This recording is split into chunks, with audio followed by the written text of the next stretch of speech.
إن الحمد لله نحمده ونستعينه ونستغفره ونستهديه ونتوب إليه ونعوذ بالله من شرور أنفسنا ومن سيئات أعمالنا.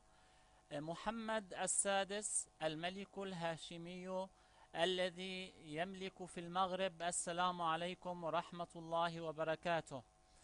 إننا نحذر كما حذر الرسول صلى الله عليه وسلم من أن العجم سوف يغزون الجزيرة العربية، الخليج والسعودية واليمن، ويصلون إلى الكعبة المشرفة، إلى البيت العتيق، فيحرقون البيت العتيق ويهدمون الكعبة المشرفة.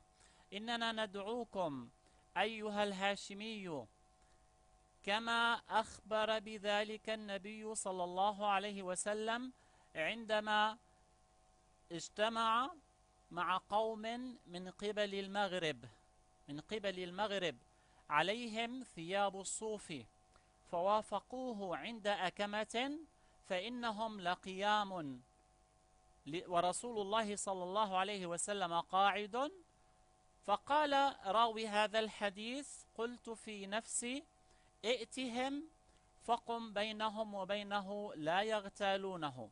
قال: ثم قمت فقلت لعلي نجي معهم فأتيتهم فقمت بينهم وبينه.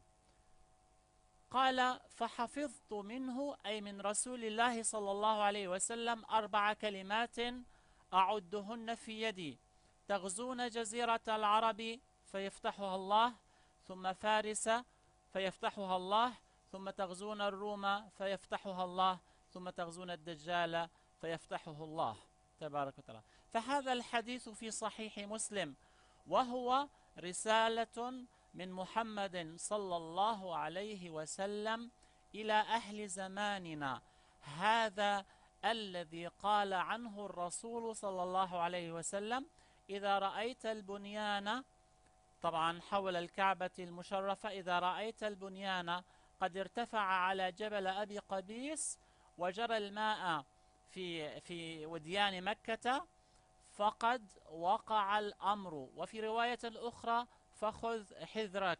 فهؤلاء الذين يزعمون بأنهم على الإسلام، هؤلاء الذين يزعمون العجم الذين يزعمون أنهم على الإسلام سوف يغزون الجزيرة العربية كما هم يفعلون في سوريا الآن، وكما فعلوا في العراق. سيغزون الجزيرة العربية. يوشك ألا يبقى في جزيرة العرب من العجم إلا قتيل أو أسير يحكم بدمه. فهؤلاء الغزاة للجزيرة العربية قال عنهم الرسول صلى الله عليه وسلم: فارس نطحة أو نطحتان. فإذا هؤلاء الغزاة هم فرس، هم إيرانيون، يأتون مع العجم من الروس ومن الهنود ومن هذه الأمم التي تكالبت معهم على الإسلام، سوف يصلون إلى حرق البيت العتيق. قال النبي صلى الله عليه وسلم: كيف بكم إذا حرقتم البيت العتيق؟ فقالت ميمونة: ونحن على الإسلام؟ قال: نعم وأنتم على الإسلام، ثم يبنى كأحسن ما كان.